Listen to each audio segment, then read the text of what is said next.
In the early 2000s, there were two marine archaeologists, A.S. Guar and Sundarish, and they worked for the National Institute of Oceanography.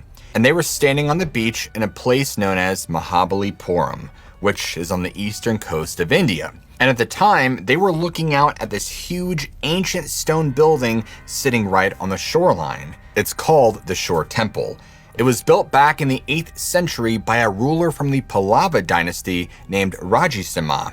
And it was basically this massive, very intricately carved stone monument sitting right where the waves crash against the sand. But Guar and Sundarish weren't there to look at the Shore Temple. They were there because of a story. For centuries, there had been this legend, and it was even written down back in 1869 by a British man named Mark William Carr, who was collecting old historical accounts. Carr put a note in his book saying that this legend was fake, but the story persisted anyway. The legend said that originally there wasn't just one temple, there were 7. They were called the 7 pagodas. And they were so beautiful and magnificent that the gods got jealous. Now, according to the myth, the gods sent this massive flood, but Guar and Sundarish were using this myth as their blueprint. They believed that even if the gods part was just folklore, the idea of a submerged city might actually be real. So in April of 2002, both of them got in the water. And they teamed up with a group of divers from the UK, and they headed out into the ocean right off the coast. And this is not like diving in a clear blue swimming pool. They got out to about 500 to 700 meters from the Shore Temple, and they dropped down. And they're only maybe 5 or 8 meters, so, realistically like 25 feet deep. But the water is extremely murky. There's sand churning everywhere. You can't see very well. And even though they're underwater, they could feel the heavy percussion of the surf pounding at them, and it was very disorienting. But as they're swimming along the seabed and they're sweeping their lights through the gloom, they start to see shapes. And these, from what they could see, are definitely not rocks.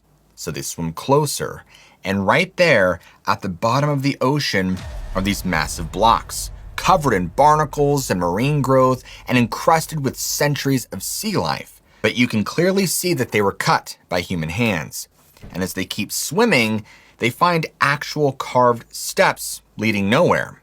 They find the remains of long stone walls laid out across the sand. And according to reports that would later come out in the Times of India, this Indo-British team spent 4 days out there diving, and everywhere they looked, they were finding pieces of this lost complex.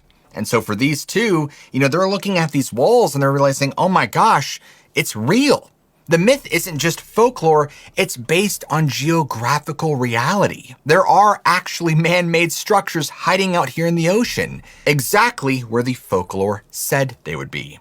So in May of 2004, the team published this big paper in a major science journal, and it laid it all out, from the walls to the blocks and the steps, and they concluded that over centuries, there was severe coastal erosion happening, and sea level changes just slowly took over these ruins. And when this got published, everybody celebrated. Everybody was thrilled.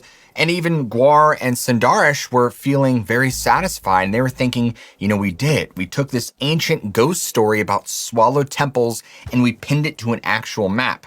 Case closed, right? Well, the mystery isn't solved. Something happened on the morning of December 26th, 2004. Down at the beach of Mahabalipuram, it was a normal Sunday. And out of nowhere, the ocean starts doing something strange. The water begins receding quite a bit, and we're talking like 500 meters away from the shoreline. And it pulls back so far and fast that the actual seabed is exposed, and the sound of the surf vanishes, and it gets really quiet.